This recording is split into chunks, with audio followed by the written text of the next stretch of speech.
नमस्कार। Aura cleansing क्यों और कैसे की जाए?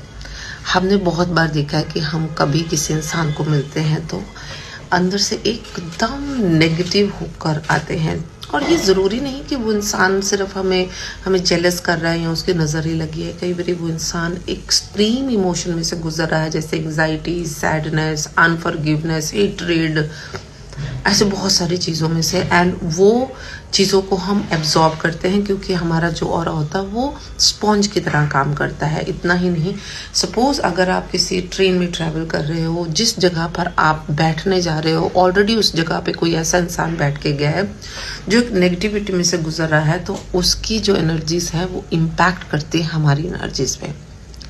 अगर आप चाहते हैं कि ऑरा कैसे क्लीन किया जाए या आप अपना ऑरा क्लेंस करवाना चाहते हैं तो आप हमें संपर्क कर सकते हैं।